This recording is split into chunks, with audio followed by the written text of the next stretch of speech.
오늘 부활주일에 주시는 하나님의 말씀, 요한복음 21장 15절에서 17절 말씀입니다. 신약성경 185면 요한복음 21장 15절에서 17절 말씀, 우리 찾으셨으면 자리에서 일어나셔서 하나님의 말씀 합독하여 선포하도록 하겠습니다. 15절 시작. 그들이 조반 먹은 후에 예수께서 시몬 베드로에게 이르시되 요한의 아들 시몬아, 내가 이 사람들보다 나를 더 사랑하느냐 하시니 이르되 주님 그러하나이다. 내가 주님을 사랑하는 줄 주님께서 아시나이다. 이르시되 내 어린 양을 먹이라 하시고 또 두 번째 이르시되 요한의 아들 시몬아, 내가 나를 사랑하느냐 하시니 이르되 주님 그러하나이다. 내가 주님을 사랑하는 줄 주님께서 아시나이다. 이르시되 내 양을 치라 하시고 세 번째 이르시되 요한의 아들 시몬아, 내가 나를 사랑하느냐 하시니 주께서 세 번째 내가 나를 사랑하느냐 하심으로 베드로가 근심하여 이르되 주님 모든 것을 아시오매 내가 주님을 사랑하는 줄을 주님께서 아시나이다. 예수께서 이르시되 내 양을 먹이라. 아멘.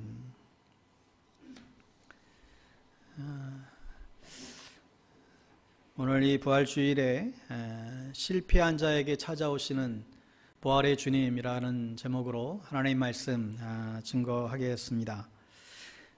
이미 길가에 개나리도 다 피고 또 여러 가지 각종 꽃들이 환히 웃고 있고 또 각종 새들의 소리도 이제 화창하게 들리고 그러고 있지만 이 땅은 아직도 추운 겨울에 머물러 있습니다. 이렇게 함께 예배드리지 못한 지도 벌써 오늘째 이제 8번째 주일이 벌써 됐더라고요. 거의 2달 가까이. 이렇게 길게 지속되리라고는 정말 생각하지 못했던 일이었습니다. 아무쪼록 그 어느 때의 부활절보다도 올해는 이 역병과 죽음의 소용돌이 속에서도 부활하여 무덤을 뚫고 나오신 그 주님께서 온 세상의 모든 고통과 또 아픔을 뚫고 이기게 하시는 그 은혜가 우리 모든 성도님들에게 또한 오늘 이 세상 온 땅 가운데에 충만히 임하게 되기를 주의 이름으로 축복합니다. 십자가 사건을 목격했던 제자들이 주님이 돌아가시고 나자 실망하고 또 실족하여 짓눌려 있었을 때 주님은 그 제자들을 직접 찾아가셨습니다. 그리하여 샬롬 평안하뇨 물으시면서 부활의 아침을 맞게 하셨지요. 가정과 또 직장 또 우리의 삶의 일터 기업 할 것 없이 온 세상이 여러 가지로 힘들고 또 어려운 시기를 보내고 있지만 그러나 부활의 주님은 우리를 찾아오십니다. 그리고 평안을 주십니다. 여러분의 마음의 창문을 활짝 여시고 여러분 가정의 대문을 활짝 여시고 우리를 찾아오시는 이 부활의 주님을 맞이할 수 있게 되기를 바랍니다. 여러분, 주일은 안식의 날이 아니라 주님께서 고난을 뚫고 죽음을 뚫고 이기신 이 부활의 날입니다. 예수님 부활 승리하신 날이 이 주일이죠. 그래서 우리의 모든 예배는 사실 작은 부활절 예배라고도 할 수 있습니다. 우리도 죄로 죽었다가 살아난 사람들이기 때문이죠. 예수님이 부활하셨기 때문에 죽음의 영향력, 그 권세를 다 깨뜨리시고 매 주일마다 우리도 다시 살아나서 하나님께 지금 예배하고 있습니다. 예수님이 무덤에 갇혔을 때에 새벽에 여인들이 찾아갔는데 이 무덤이 비어 있었습니다. 당연히 죽음의 그 시체가 있어야 될 그 무덤이 활짝 열려져 있었지요. 왜요? 예수님은 살아나셨습니다. 여러분, 성경은 부활에 대해서 여러 가지로 추상적이고 관념적으로 이 부활에 대한 논쟁을 펼치지 않습니다. 부활이 합리적이냐 불합리한 것이냐, 부활이 가능한가 불가능한가 논하지 않습니다. 오히려 너무나 단순하게 성경은 선언하고 있습니다. 그는 무덤 속에 계시지 않고 살아나셨다. 우리가 보았다. 우리가 이 일의 증인이로다. 너희가 십자가에 못 박아 죽인 예수를 하나님이 살리셨느니라. 할렐루야. 여러분, 이것이 기독교 복음의 핵심이고 이 캐리그마, 이 복음의 내용이지요. 그래서 이 토마스 왓슨이라고 하는 영성학자는 우리가 아침에 침대에서 일어나는 것보다 부활 때에 무덤에서 일어날 것에 대해서 더 분명하게 확신해야 된다, 이런 말을 했습니다. 여러분, 부활하신 주님은 내가 살았으니 너희도 살리라 하셨습니다. 누가복음 24장에 보면 그 부활의 첫 아침에 여인들이 향품을 들고 무덤에 이제 찾아가지요. 그런데 무덤은 열려 있고 예수님의 시체는 보이지 않자 근심 가운데 있었을 때에 천사가 나타나서 얘기를 합니다. 어찌하여 산자를 죽은 자 가운데에서 찾고 있느냐? 여기 계시지 않고 살아나셨느니라. 그러니까 부활하신 주님과 함께 무덤에서 나왔으니까 이제는 우리도 이 무덤의 영향력을 뚫고 벗어나야 한다는 것이죠. 그런데 때때로 우리의 삶의 현실이 어떤 때는 무덤보다도 더 치열할 수 있습니다. 그래서 가끔 사람들은 자꾸 계속해서 무덤 속으로 들어가려고 하는 경향들이 있어요. 어떤 문제가 있고 고민들이 있을 때에 자신만의 밀폐된 세계에 갇혀서 계속해서 나오지 않는 그런 동굴 심리가 있습니다. 차라리 어떤 면에서는 그냥 무덤이 편하다는 거죠. 패배주의에 빠져서 거기서 헤어나오지 못하고 살아가는 사람들이 있습니다. 여러 가지 무덤이 있지요. 생각의 무덤이 있고, 질병의 무덤이 있고, 편협함의 무덤이 있고, 질투의 무덤이 있고, 이 모든 것을 부활절에 과감하게 벗어날 수 있게 되기를 바랍니다. 나는 부활하신 주님과 함께 그 무덤을 뚫고 나왔다. 나는 더 이상 거기에 갇혀있는 존재가 아니다.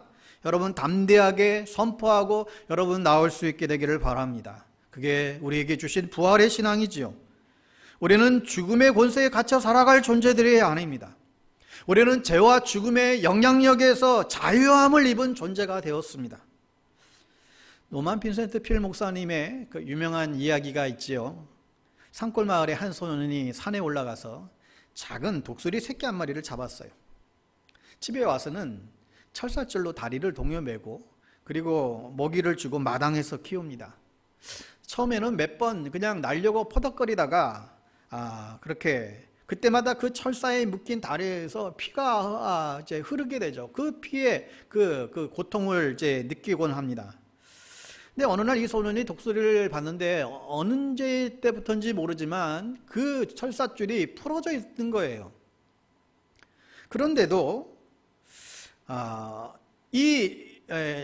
시간이 흐르면서 이 독수리가 이제 많이 이제 컸고 얼마든지 이제 날 수 있는 그런 상황이 됐는데도 불구하고 여전히 날지 않고 얌전히 날개를 그냥 접고 앞에 있는 모기만 쫓아다니면서 그렇게 마당을 헤매고 있는 그 독수리의 모습을 이제 보게 되죠. 왜냐하면 이 독수리는 나는 이제 날 수 없어. 나는 이제 더 이상 나는 이제 날 수 없는 존재야. 나는 이렇게 묶여 있잖아. 이런 생각에 사로잡혀 있었기 때문이었죠. 여러분, 우리도 매 한 가지라고 생각합니다. 우리는 이미 예수 그리스도의 부활과 십자가의 능력으로 인해서 우리를 묶고 있는 이 죄의 사슬은 이미 다 풀어진 상태에 있습니다. 이제 은혜의 창공을 향하여 날아오를 수 있지요. 아니, 날아올라야만 하는 것입니다. 죽음의 사슬이 풀어졌습니다. 우리는 삶이 주는 모든 무덤에 갇혀 살아갈 존재들이 아닙니다. 우리는 죄와 죽음의 영향력에서 우리는 자유함을 얻었습니다. 예수님의 그 십자가와 부활을 통하여 내 삶의 그 완전한 그 죽음과 부활의 그 교환이 십자가에서 이루어진 것을 우리는 보게 됩니다. 그래서 사도 바울은 자신도 그 부활의 권능을 알고자 애썼으며 그 부활에 거기에 세상을 이길 수 있는 모든 힘이 그 부활의 권능이 거기에 있다는 것을 알았기 때문이었겠지요. 그래서 나중에 순교조차도 거뜬히 감당할 수 있었던 것입니다. 여러분, 예수님의 부활의 사건은 역사적인 사실이요 실제이듯이 우리의 부활도 역시 동일하게 실제입니다. 우리는 역사 한가운데서 모든 성도들은 예수님처럼 부활하게 될 것입니다. 부활의 능력 또한 실제입니다. 주님의 부활의 권능 때문에 사실 오늘 우리도 지금 살아가고 있는 것이죠. 신앙인의 능력은 행복은 바로 이 부활신앙에 달려 있습니다. 여러분, 이 예수 부활은 믿음이에요. 이것은 무슨 이해하는 것이 아니라 믿는 것입니다. 1800년 초에 미국의 초기 그 초반에 대통령이었던 이 토마스 제퍼슨, 이 토마스 제퍼슨이 자기 나름대로 이 사복음서를 재편성을 했습니다. 그 성경을 읽으면서 동정녀의 탄생이나 또 예수 그리스도의 십자가의 죽음, 부활 뭐 이런 내용들은 그냥 다 오려내 버렸어요. 그리고 그냥 이성적으로 받아들일 수 있는 그런 부분들, 특별히 산상수훈이나 예수님의 교훈과 가르침들만 그렇게 추려서 재편집을 한 거예요. 이게 훗날 지성인들에게는 아주 많이 읽혀졌던 제퍼슨 성경이라고 읽혀집니다. 이 제퍼슨 성경은 예수님의 어떤 기적들, 예수님의 그 마구간 탄생의 이야기나 예수님이 죽으시고 무덤에 갇히시고 큰 돌이 이제 이렇게 막혀 있었던 거기까지만 이 제퍼슨 성경은 기록하고 있습니다. 여기까지만 합리적으로 본 것이에요. 예수님이 이 땅에 오셔서 죽었다, 여기까지만 그런 이해를 했습니다. 부활에 대한 모든 내용들은 가히로 다 오려내어 버렸지요. 그러나 여러분, 신앙은 이성의 범주에 머무르지 않습니다. 부활을 믿지 못하면 사실 하나님의 신비한 기적은 도저히 더 이상 볼 수가 없을 것입니다. 바울이 왜 그렇게 강하게 예수의 부활이 없으면 우리의 믿음도 우리의 행함도 아무런 소용이 없노라고 그렇게 강하게 토설을 했는지 우리는 생각해 봐야 합니다. 여러분, 소위 지성인이라고 하는 사람들, 그리고 자신의 인생 가운데에 아주 커다란 큰 어떤 문제를 어려움 없이 순탄하게 살아갔던 사람들이 가지는 한 가지의 공통된 것이 있는데, 바로 그 큰 교만이 하나 있습니다. 그게 뭐냐면 합리와 그 이성으로 하나님을 그 박스 안에 가둬버리는 것입니다. 자신들의 합리와 이성 속에 하나님을 가둬둬 버리려고 하는 것이지요. 아닙니다. 그래서 20세기 신학계의 거장이라고 일컬어지는 칼 바르트는 이런 말을 하지요. 부활의 메시지는 짧을수록 좋다. 왜냐하면 부활은 사실이기 때문이다. 역사적인 사실을 성경은 구차하게 증명하려고 한다든지 변증하려고 하지 않았다. 단순하게 선포했고 믿고 살라고 말씀했기 때문이다. 저도 목회하면서 크고 작은 기적들을 보게 됩니다. 예수를 믿고 나서 그 영혼이 살아나는 기적을 보게 됩니다. 예수의 생명이, 부활의 생명이 그 안에 들어오고 나서 정말 그 영혼이 사랑하는 사람으로 변화되는 것들을 보게 됩니다. 불가능한 것 같은데 사람이 살아나고 회복되는 것을 보게 됩니다. 아주 흉악한 강도도, 몇 사람을 수없이 죽인 끔찍한 살인마도, 감옥에서조차 그 부활의 주님을 만나고 그렇게 완전히 뒤바뀐 그런 인생들도 볼 수 있습니다. 실패를 반복하며 패배주의에 빠져 살다가도 주님을 만나고 완전히 그의 인생이, 인격이 바뀐 사람들을 우리는 많이 볼 수가 있습니다. 아니, 저 사람은 어떻게 저렇게 변화가 일어날 수 있을까? 아니, 어떻게 저렇게 힘들고 어려운 상황 속에서도 저 인생은 저렇게 기뻐하며 감사하며 자기에게 주어진 삶의 문제들을 한 가지 한 가지 저렇게 풀어나가며 그렇게 살아갈 수 있을까? 여러분, 그 모든 사람들의 공통점은 이 부활의 생명을 간직하고 살아가는 사람들임을 우리는 분명히 알 수가 있습니다. 그러나 여러분, 이 십자가의 죽음은 많은 사람들이 생생하게 눈으로 본 이 역사적인 사건이잖아요. 그럼에도 불구하고 이 부활은 예수님을 만나고 말씀을 듣고 믿는 사람들에게만 주어지는 증거이고 고백일 수 있습니다. 그래서 이 부활은 이해되는 게 아니에요. 그러나 하나님의 약속대로 죽음을 이기시고 부활하신 주님에 대한 이 믿음을 가진 사람들에게만 오늘도 우리에게 살아나는 삶 가운데 역사하시는 사랑의 역사고 살려주는 역사고 믿음의 역사인 것이죠. 여러분, 예수님의 이 부활의 사건은 결코 교리가 아니라 하나님의 새 생명을 살아내는 영적인 실체임을 오늘도 우리는 깨달을 수 있게 됩니다. 몇 년 전에 암에 걸려서 세상을 떠나야만 했던 한 4살짜리 어린아이의 이야기가 신금을 울렸던 적이 있습니다. 4살짜리 아이가 정말 그 어린애가 암에 걸려 이제 죽음을 앞두고 있어요. 이 아이는 엄마와 더 같이 오래 있고 싶었어요. 그런데 이 아이가 한마디를 하는데 이 한마디가 주변의 사람들에게 마음을 울렸습니다. 엄마, 나는 엄마가 말한 대로 나 천국 가는 거지? 내가 천국 가서 놀고 있으면 엄마가 나중에 와서 같이 놀아줄 거지? 엄마 약속했지? 엄마가 약속했기 때문에 이 아이는 세상 떠나는 것에 대해서 두려워하지 않았어요. 엄마가 약속했기 때문에 그냥 믿을 뿐이었죠. 예수님의 부활도 예수님이 약속하셨기 때문에 믿는 것입니다. 예수님이 죽으심과 고난도 그 구약의 예언대로 성취되었던 것처럼 부활에 대한 주님의 약속도 이루어졌기 때문에 우리는 믿는 것입니다. 어느 미국의 양로원에서 성경 공부하는 시간이 있었는데 그 성경 공부를 인도하는 한 선생님이 다들 휠체어를 탄 채에 다들 몸은 이렇게 기울어져 있고 다들 힘이 없이 그 노인들을 대상으로 무기력하게 고개를 숙이고 이제 있는데 질문을 던집니다. 그 질문의 내용이 죽음이 두렵지 않느냐는 질문이었습니다. 여러분, 죽음이 두렵지 않으세요?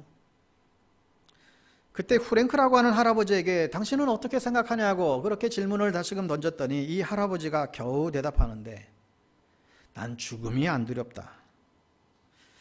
아버지가 나 어렸을 때 돌아가셨는데 아버지가 내 손을 잡아주시면서 프랭크 울지 마라. 아빠는 천국 가는데 너 이 다음에 천국 오면 나 만날 것이다. 그리고 자기가 중년이 돼서 어머니가 돌아가셨는데 그때도 어머니가 자기 손을 잡고 돌아가시면서 이러더래요. 프랭크, don't cry. 울지 마. 울지 마. 나는 천국 간다. 천국 가면 내가 반드시 내 아버지 만날 것이고, 그리고 너도 나중에 오면 천국에서 같이 만나자. 그러면서 이 할아버지가 몸을 추리시면서 말씀을 하십니다. 나를 사랑하는 아버지의 어머니가 나에게 거짓말했을 리가 없다. 나는 엄마 아빠의 말을 믿기 때문에 나는 죽으면 천국 가고 천국 가면 사랑하는 부모님들을 만날 것이기 때문에 나는 죽음이 두렵지 않노라고. 그 모습을 보면서 정말 아무런 기운도 없고 참 정말 무기력하게 보이지만 정말 그래도 살아있는 믿음을 가지고 사시고 계시구나. 약속의 말씀들을 믿고 있구나. 우리에게 큰 울림이 되는 이야기입니다. 우리가 아까도 불렀지만 즐겨 부르는 찬양 중에 주 하나님 독생자 예수 날 위하여 오셨네. 그 후렴에 살아계신 주 나의 참된 소망 걱정 근심 전혀 없네. 사랑의 주 내 갈 길 인도하니 내 모든 삶의 기쁨 늘 충만하니. 여러분, 이 찬양의 원래의 가사는 이렇습니다. 그는 살아계시니 나는 내일을 맞이할 수가 있네. 그는 살아계시니 나의 모든 두려움이 사라지네. 내 주님이 내 미래를 주장하심을 나는 아네. 그가 살아계시기에 나는 살만한 가치가 있네. 내 인생은 살만한 가치가 있네. 여러분, 예수님의 부활하심으로 인해서 우리 삶에 일어나는 사랑과 생명의 역사들이 있는 것이죠. 올해처럼 코로나19 사태로 인해서 죽음의 냄새가 진동하는 이 시대 속에서도, 그러한 참혹한 현실 속에서도 주님의 이 부활 때문에 오늘도 계속해서 예수님의 사랑과 생명의 부활의 역사가 오늘도 이 땅 가운데에 계속해서 일어나고 있습니다. 사망의 음침한 골짜기를 지른다 할지라도 해를 두려워하지 않고 죽음의 골짜기를 지나는 현실에서도 다시금 일어나고 살아나는 부활의 역사를 볼 때 우리는 얼마나 감사한지요. 찬송가 23장에 만입이 내게 있으면, 이 찬양의 고백이 있죠. 만입이 내게 있으면 그 입 다 가지고 내 구주 은총을 늘 찬송하겠네. 내 죄의 권세 깨뜨려 그 결박 푸시고 이 추한 마음을 피로써 곧 정케 하셨네. 여러분, 부활은 이처럼 믿음의 고백을 찬양하고 선포하는 것입니다. 그래서 우리는 이 예수의 부활을 찬양하는 것이죠.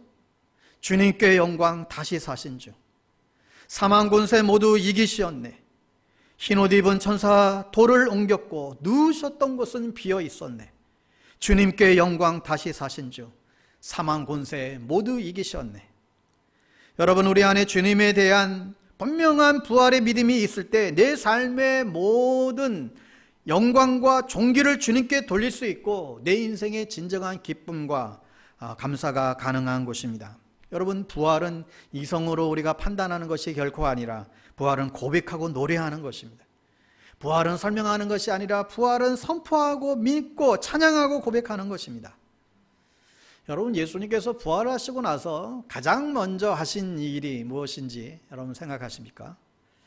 가장 먼저 하신 일이 뭘까요? 부활하시고 나서 예수님은 그날부터 주님은 당신의 사람들을 찾아가서 만나주는 일을 하셨습니다. 단순히 내가 살아난 것을 제자들에게 증명하려고 찾아간 것이 아니라 십자가 사건 이후에 실족하여 무너져 버렸던 그런 사람들, 특별히 제자들을 찾아가서 그들을 다시 세워주기 위해서, 다시 회복시켜 주시기 위해서 주께서 제자들을 찾아가신 것이죠.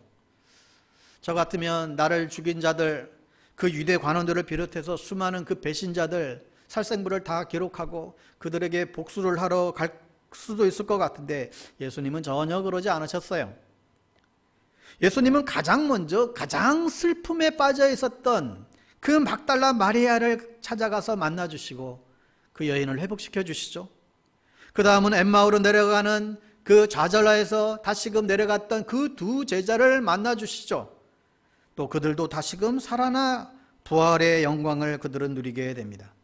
그리고 의심 많았던 그 도마 제자도 만나주셔서 도마도 다시금 회복시켜 주시고 그 도마의 입에서부터 그 놀라운 신앙 고백, 나의 주 나의 하나님이시여, 이 고백을 하게 만드시죠. 주님께서는 부활하신 후에 당신의 제자들이 어둠과 실패와 저속냄새 가득한 우울과 쓸쓸함과 그 불안에 지지 않고 회복되기를, 그리고 다시 사랑과 생명의 하나님의 나라에 그 발걸음을 하기 위하여 간절히 오라고 계심을 발견할 수가 있습니다. 여러분, 지금도 변한 것은 하나도 없습니다. 지금도 주님은 부활하셨고 우리와 함께 계시죠. 그 주님의 부활을 믿고 기뻐하며 고백하는 모든 사람들은 실패 가운데서도 우리는 다시금 일어나고 살아나는 그 은혜의 체험들을 우리는 경험해야만 하게 됩니다. 하여 우리의 고단한 삶, 아파하는 삶 가운데에서도 부활하신 주님께서 영으로 우리와 함께 하시고 회복되어지는, 자신을 망치고 있는 것들에서 지지 않고 싸울 수 있는 힘을 우리에게 공급해 주십니다. 여러분, 오늘 읽은 본문은 너무너무 잘 아는 그 배경을 우리가 기억합니다. 주님께서 베드로를 찾아가셔서 그가 다시금 살아나신 그 예수님, 그 주님을 만나고 그 베드로가 다시금 회복되는 그 감동적인 그 이야기가 그 앞뒤 전후로 기록되어져 있지요. 여러분, 십자가 사건을 겪으면서 가장 큰 내상이라고 해야 되나요? 가장 크게 상처를 입은, 가장 크게 아픔을 겪은 사람이 누구일까요? 아마도 베드로였을 것 같습니다. 주님의 수제자이면서도 나는 죽기까지 주님을 따르겠나라고 그렇게 호언장담했던 그였지요. 그런데 그러던 그가 완벽하게 무너졌습니다. 나는 당신이 죽으면 따라 죽겠노라고, 당신을 위해서라면 감옥이라도 걷더니 가겠노라고 그렇게 자신했던 그 베드로가 완벽하게 무너지는 사람이 된 것을 우리는 기억합니다. 베드로가 어떻게 무너지는지 우리 잘 아실 겁니다. 누가복음에 나오는 증언 그대로 제가 한번 요약해 보지요. 첫 번째, 베드로는 이렇게 무너졌습니다. 대제사장의 어린 여종이 베드로에게 뭔가를 자꾸 추궁할 때에 베드로는 그것을 견뎌내지 못하고 첫 번째 무너짐은 이렇게 나와요. 누가복음 22장 57절에 세 번역으로 읽어드리면, 여보시오, 나는 그를 모르오. 그 계집, 그 비자 여종의 그 베드로, 당신 예수의 제자와 함께, 예수와 함께 있었던 사람이 아닌가, 그 추궁에 여보시오, 나는 그를 모르오. 어떻게 이렇게 할 수 있을까요? 여러분도 혹 주님께 그렇게 미친 척 해본 적이 있으시나요? 두 번째 무너지죠. 이 사람아, 나는 아니란 말이요. 세 번째 무너짐입니다. 여보시오, 나는 당신이 무슨 소리를 하는지 모르겠소. 베드로는 이렇게 완벽하게 무너지고 있음을 보여줍니다. 그리고 그 밤이 지나서 새벽에 닭이 울음소리를 들으며 베드로는 밖으로 나가서 자신의 행한 그 일에 비통함을 느끼며 그런 울분을 토하고 있는 모습을 보여주죠. 예수님은 그날 십자가의 죽음을 당하셨기 때문에 다시금 예수님 앞에 나가 변명할 시간조차 베드로는 없었습니다. 그런데 정말 다행인 것은 부활하신 주님께서 이 베드로를 외면하지 않고 찾아가셨습니다. 어디로 찾아가셨지요? 바로 베드로를 처음 부르셨던 곳, 그 갈릴리 바다로 찾아가서 숯불을 피워놓고 그를 기다립니다. 숯불을 앞에서 실패했기 때문에 숯불을 피워놓고 아마 확실하게 회복해 주시려고 하는 그런 의도가 분명히 있었을 것 같습니다. 숯불 앞에서 손수 준비하신 아침 식사를 마친 후에 주님은 베드로에게 다가가십니다. 오늘 본문은 설명하지 않아도 여러분 너무 잘 알고 있는 내용이죠. 거기서 유명한 3번의 질문을 던지시고 그 질문에 베드로가 3번의 대답을 하시고 그리고 다시금 주님께서 또 3번의 새로운 임무를 부여하십니다. 그리하여 이 3번의 그 주님의 부인한 그 실패가 완벽하게 회복되어지는 그 놀라운 광경을 지금 연출해 주고 있습니다. 3번 물었지만 사실 그 질문은 단 한 가지의 동일한 질문입니다. 내가 나를 참으로 사랑하느냐? 내가 나를 참으로 사랑하느냐? 그때도 사랑했느냐? 그리고 지금도 너 나를 사랑하느냐? 대답은 하나이지요. 내가 주님을 사랑합니다. 아마 이 시간이 이른 아침이었긴 했지만 아마 베드로의 얼굴에는 굵은 땀방울이 흘렀지 않았을까 생각해 보게 됩니다. 이 질문 하나하나가 너무너무가 묵직합니다. 너 정말 나 사랑하니? 너 정말 나 사랑하니? 정말이니? 확실하지? 여러분 사실 이 질문은 모든 그리스도인들에게 동일하게 던져지고 있는 질문을 우리가 아셔야 됩니다. 주님께서 우리 모두에게 하는 질문이죠. 너 정말 나 사랑하니? 너희들 나 정말 사랑하니? 이 사랑의 말에는 믿음까지도 포함되어 있죠. 너희들 나 정말 믿니? 이 아주 묵직한 질문이죠. 이 질문 앞에 우리는 정직하게 답변할 수 있어야 됩니다. 여러분 과거가 이렇게 무서운 거예요. 과거가 이렇게 베드로를 난처하게 만들고 있지요. 이때에 베드로의 진심을 확인하신 주님께서는 베드로에게 주님의 양을 돌보라는 아주 소중한 임무를 맡겨주십니다. 그를 다시 회복시켜 주시는 것입니다. 내 어린 양을 먹여라, 내 양을 치라, 내 양을 먹여라.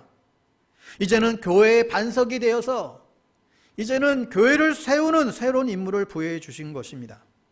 이때 베드로가 얼마나 기뻐했고 얼마나 감격했을까요? 아마도 그동안에 그 주님을 부인하고 그 눌려있던 그 모든 상처의 그 아픔의 응어리들이 뻥 뚫려 나가는 그런 자유와 해방감을 맛봤을 것이라 생각할 수 있습니다. 실패 속에 상처 입은 베드로를 깊게 치유하시고 상처 많은 세상에 나아가서 이제는 자신과 비슷하게 상처 입은 사람들을 대면하며 그들을 치고 먹이며 상처 입은 자들의 치유자가 되시라고 주님은 베드로를 다시에게 놀라운 사명을 부여해 주고 있습니다.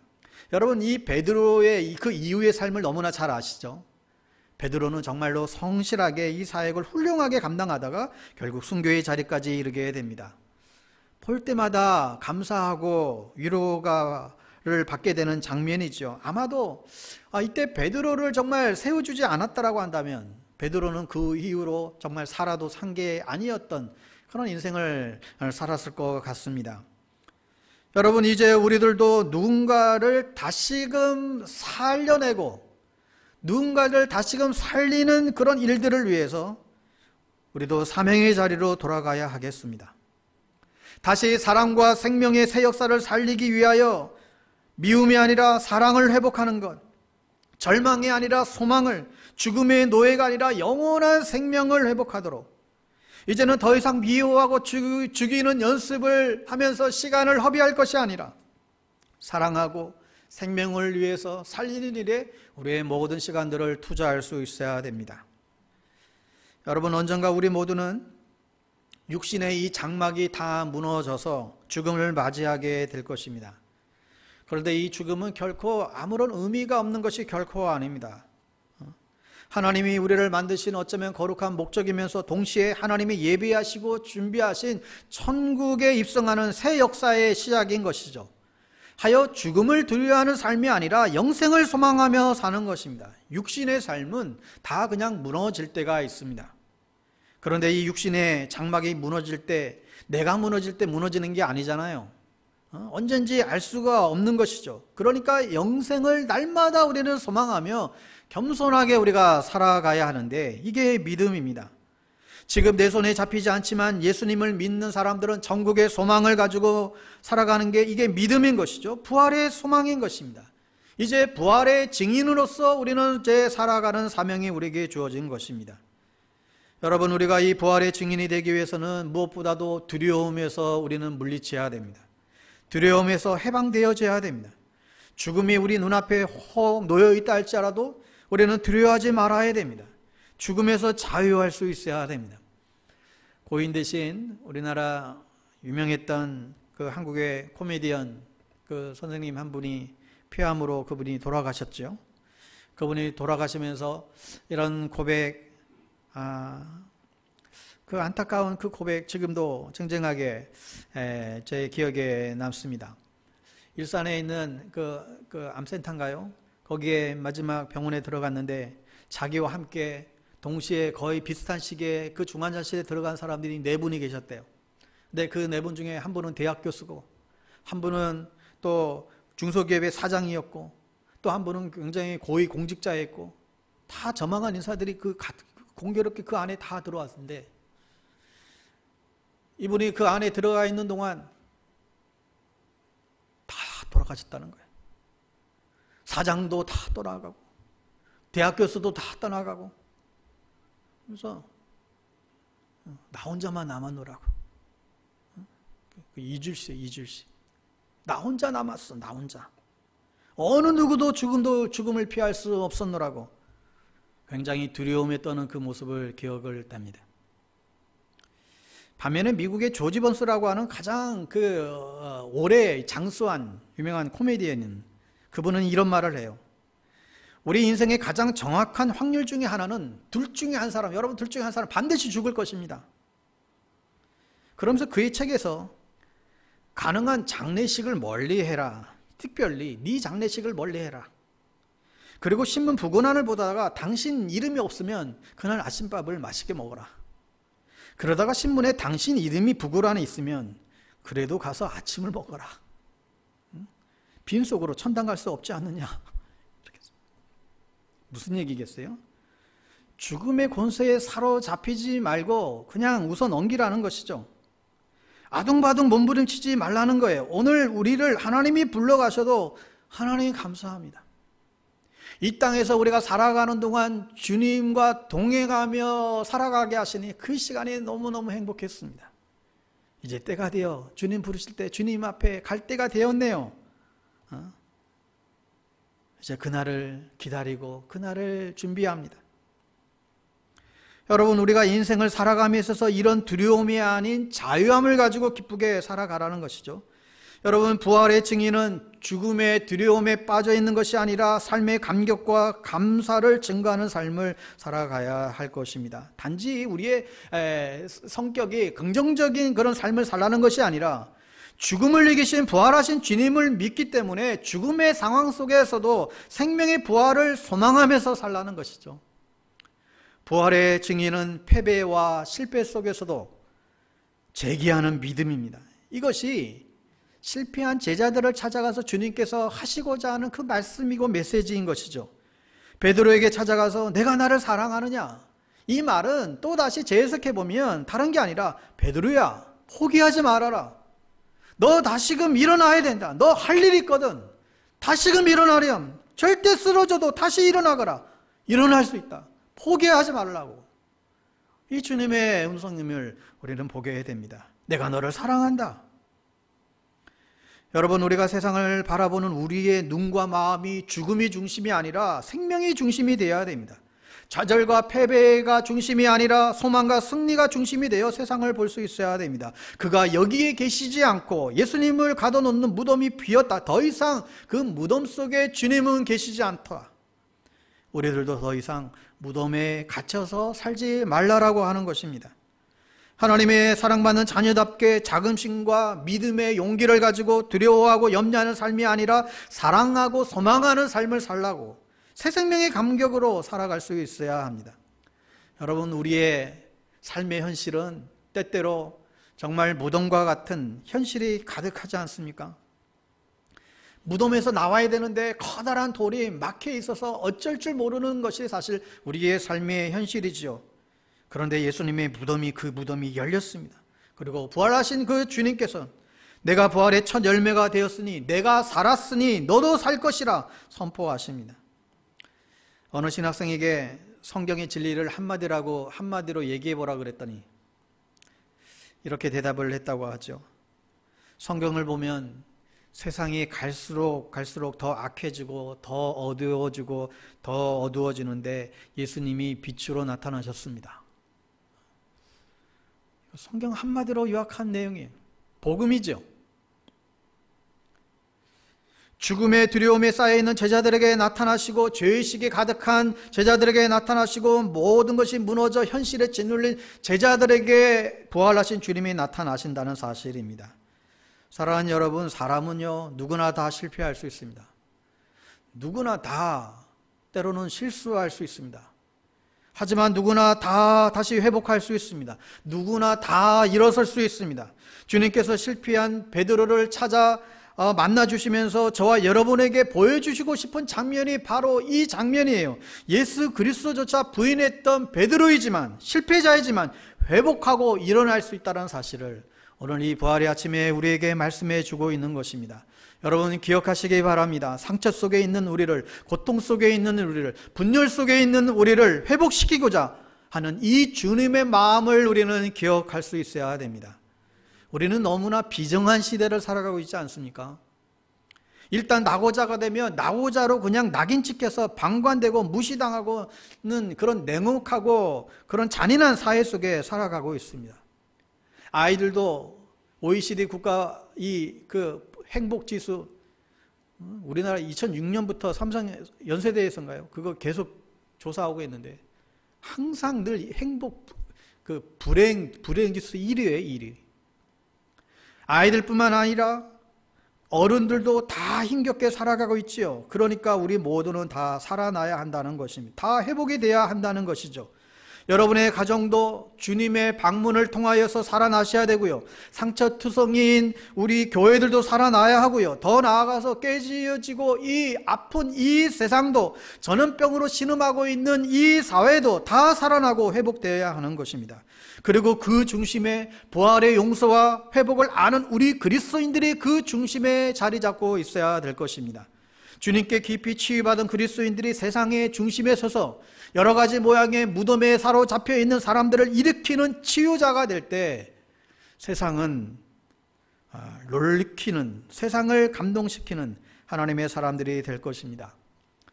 자식들을 먼저 하늘나라에 보내고, 먼저 부모보다도 어린애들이 먼저 하늘나라를 보내고 나서 슬픔 가운데 있는 그 부모님들을 도와주는 그런 단체가 있습니다. 그들과 같이 이야기하고 같이 울어주고 같이 기도하고 같이 더 큰 의미들을 깨닫고 그런 과정 속에서 자식을 잃은 그 슬픔의 무덤에서 나와서 생명이 또 한 사람을 무덤에서 끌어내는 그런 일들을 그들은 하고 있습니다. 우울증에 걸려 절망 속에서 살지 말고 무덤에서 살아나오라는 것이죠. 이게 부활의 증인되는 삶이에요. 사업에 실패해서 빚더미에 앉아있는 사람들에게 무이자로 돈을 빌려주며 그렇게 그 일을 하는 그런 사람들도 있습니다. 돈이 많은 부자가 아니에요. 본인도 여기저기 펀드를 끌어모으다가 무이자로 빌려주는 거예요. 자신의 삶은 정말로 검소하게 그분은 살고 있더라고요. 사람들이 얼마나 몰리겠어요. 무이자로 빌려준다니까. 다들 돈은 한정되어 있고, 그래도 이분은 어떻게든 한 사람에게라도 조금이라도 더 절망 속에서 다시금 재기하기를 바라는 마음으로 오늘도 내일도 여기저기 그 펀드들을, 그 재원들을 구하느라고 쫓아다니며 애쓰는 그 사람의 모습도 보게 됩니다. 여러분, 우리 교회도 이런 부활의 증인 되기를 소망하는 것입니다. 아파하고 신음하고 있는 영혼들에게 찾아가서 함께 울고 함께 웃고 그들에게 소망을 불어넣어주고 믿음 안에서 소망 가운데 살아갈 수 있도록 도와주는 역할들이 우리 교회가 해야 될 이유일 것입니다. 우리가 존재하는 이유도 다른 사람들을 무덤에서 끌어내기 위하여 우리를 세우신 것이죠. 우리를 부활의 증인되게 하셔서 다른 사람들이 더 이상 무덤에서 갇혀서 살아가지 않고 끌어내는 일들을 감당케 하시려고 우리를 불러주셨습니다. 19세기 최고의 설교자인 필립 브루스는 부활에 대해서 이렇게 말씀했는데, 이 말씀으로 오늘 설교를 마무리하려고 합니다. 여러분에게 영생이 있음을 믿으시기 바랍니다. 부활하신 주님을 영접하시기 바랍니다. 그냥 그리스도가 사셨다 말하지 말고 그가 사셨으니 내가 살리라. 내 속에는 세상이 더럽힐 수 없고 세상이 지울 수 없는 부활 예수의 흔적이 있고 영원한 하나님이 내 속에 계시다. 이렇게 외치시기 바랍니다. 그렇습니다. 우리 주님이 부활하셨고 죽음을 이기신 주님이 사셨으니 여러분도 무엇이든지 절망 가운데 사로잡히지 말고 소망 가운데 살아가는 여러분 될 수 있게 되기를 바랍니다. 포기하지 말고 여러분 상황이 지금 어떤 상황이 있든지 여러분 다시 일어날 수 있게 되기를 바랍니다. 주님께서 죽음에서 부활하셨듯이 이 부활절에 부활 찬양이 울려 퍼질 때에 설령 그 코로나 바이러스의 그 무서운 그 전염병조차도 온 세상에서 사라지고 우리를 휘덮고 있는 이 흑암의 모든 권세들이 떠나가는 그런 역사가 일어나게 되기를 주님의 이름으로 축원합니다. 아무쪼록 여러분들의 앞에 놓여있는 무덤의 굴이 활짝 열려져서 정말 영원한 생명, 부활 생명을 노래하는 여러분 인생 되기를 주님의 이름으로 축원드립니다. 우리 함께 기도하겠습니다. 여러분 이 시간 기도할 때에 오늘 이 부활의 메시지 다시 한번 붙잡고 합심하여 기도하겠습니다. 우리에게 이 부활의 기쁨을 주신 주님께 먼저 우리 감사합시다. 우리 앞에 놓여진 무덤에서 탈피하여 이제 우리도 사랑과 생명의 그 영원한 생명을 가지고 부활의 증인으로 살아가게 하여 주옵소서. 실패하고 우리가 실패할 수밖에 없지만 다시 일어날 용기를 주옵소서. 실패하고 낙심할 때마다 찾아오셔서 내가 나를 사랑하느냐 물으시는 그 주님의 그 물음 앞에 우리가 주님 저도 주님 사랑합니다 우리가 정직하게 고백할 수 있는 자 되게 해달라고, 그리하여 더 나아가서 상처 입고 실패 많은 세상 가운데 나가 양을 치고 그 양을 먹이는 무덤 속에 갇혔던 자들을 다시금 일으켜 세우는 그 사명 감당하는 우리 인생과 우리 교회 될 수 있도록 하나님 도와달라고 이 시간 하나님 앞에 그렇게 기도했으면 좋겠습니다. 우리 함께 기도하겠습니다. 오 하나님 아버지, 이 부활주일에 하나님 이 부활의 영광을 다시 한번 보게 하시니 감사합니다. 주님께서 하나님 약속하신 대로 사망 권세를 깨뜨리시고 우리에게 영원한 생명을 주님 허락해 주셨습니다. 오 주여, 늘 우리는 실패하고 절망하고 낙심하고 아버지 하나님 주님을 떠날 수밖에 없는 우리의 연약함들이 많이 있지만 하나님 이러한 저희들을 저버리지 아니하시고 다시금 찾아와 주셔서 다시금 영원한 부활의 생명과 부활의 소망을 우리에게 주셔서 진실로 감사합니다. 오 아버지 하나님이여, 참으로 실패했던 베드로를 찾아갔던 것처럼 오늘 하나님 이 사회를 볼 때, 이 세상을 볼 때 너무너무나 많이 무너진 사람들이 많이 있습니다.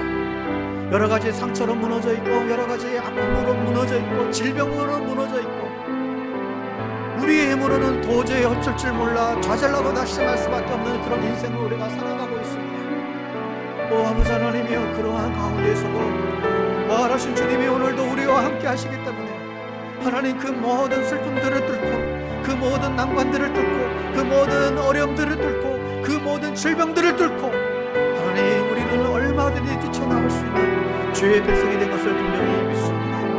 오 하나님 아버지, 한절에 공부하고 나오니 이 땅에 특별히 신음하고 있는 영혼들을 불쌍히 여겨 주시옵소서. 아버지 하나님의 어려움 가운데 있는 영혼들을 주님 긍휼히 여겨 주시옵소서. 하나님 그들의 삶 가운데 그들의 심령 속에 주님 찾아가 주시옵소서. 그들을 만지셔 주시고 그들을 일으켜 주시고 다시금 회복시켜 주시고 그들 속에 새로운 생명의 부활이, 소망의 부활이 그들의 인생을 다시 한번 아버지 사로잡을 수 있도록 은혜와 긍휼을 더하여 주시옵소서. 그렇게 일하실 그 주님의 이름을 찬양하며 고백하며 경배하며 주님의 이름을 온전히 높여드립니다.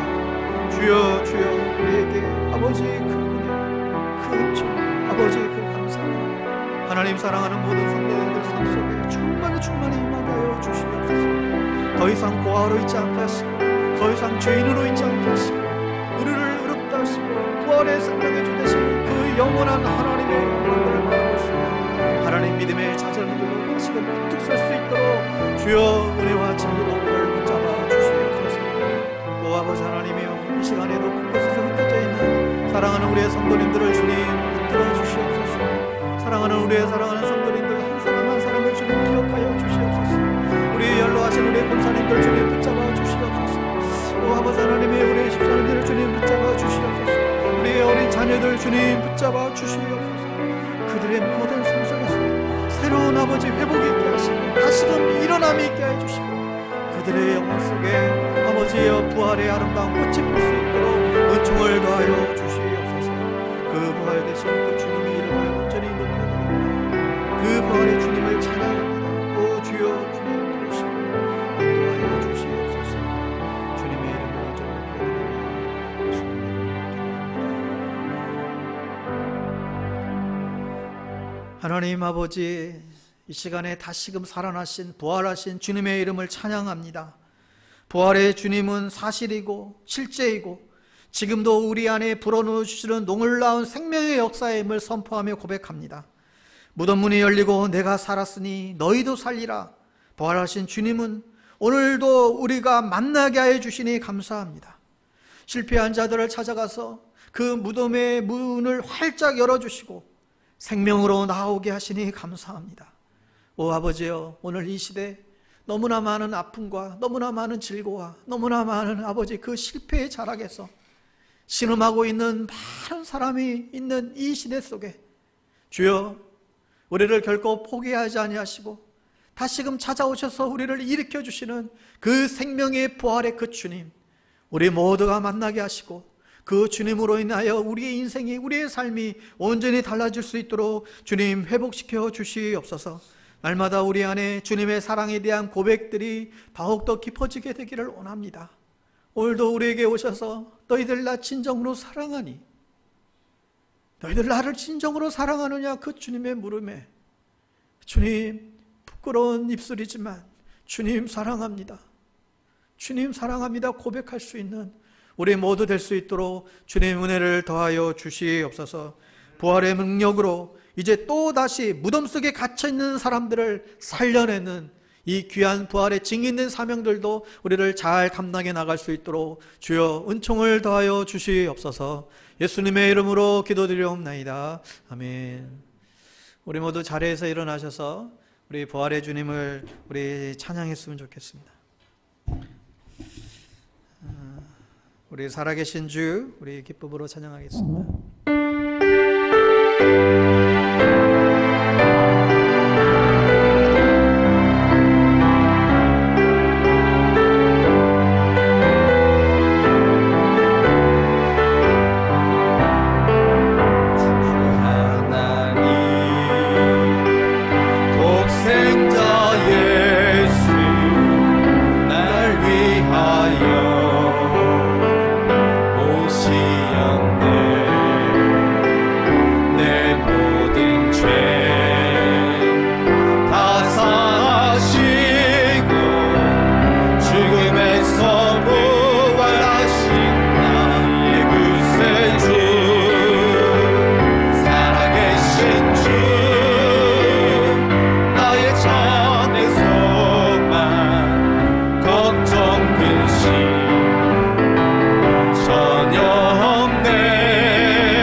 신과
이제는 실패한 자를 찾아오셔서 회복시켜 주시는 부활의 주 예수 그리스도의 은혜와